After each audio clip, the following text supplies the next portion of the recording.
కర్నూలు జిల్లా ఆదోని మండలంలోని దొడ్డనక్కేరి ప్రభుత్వ పాఠశాల ప్రాంగణాన్ని జనసేన పార్టీ బృందం పరిశీలించింది. ఇక పాఠశాల స్థలాన్ని అక్రమ రిజిస్ట్రేషన్ జరిగిందన్న ఆరోపణలపై మండల అధ్యక్షుడు తహేర్ వల్లి స్పందిస్తూ ఆరోపణలు నిజమైతే బాధ్యులపై కఠిన చర్యలు తీసుకోవాలని డిమాండ్ చేశారు.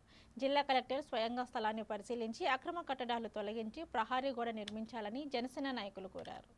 రోజుల క్రితం నుండి పత్రికలకు ప్రచురించడం జరుగుతుంది.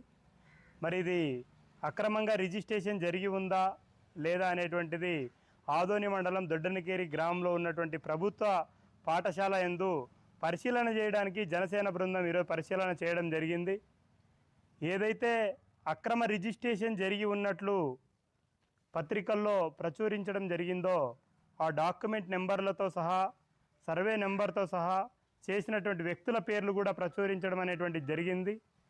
మరి ప్రభుత్వానికి సంబంధిత అధికారులకు జనసేన పార్టీ తరపున సబ్ రిజిస్ట్రేషన్ కార్యాలయంలో ఉన్నటువంటి సిబ్బంది పైన కూడా చర్యలు తీసుకోవాలి. అక్రమంగా జరిగి ఉంటే దీనిపైన కూడా వాళ్ళ అధికారులపైన కూడా చర్యలు తీసుకోవాలని చెప్పి జనసేన పార్టీగా విజ్ఞప్తి చేస్తూ ఉన్నాం.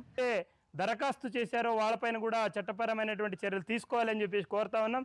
ఎక్కడ కూడా జనసేన పార్టీ అక్రమ రిజిస్ట్రేషన్లకు కానీ ప్రభుత్వ భూములు స్వాధీనం చేసుకోవాలని ఆక్రమంగా చేసుకున్న వాటిపైన ఖచ్చితంగా జనసేన పార్టీ ఉపేక్షించేటువంటి అవసరం ఉండదు.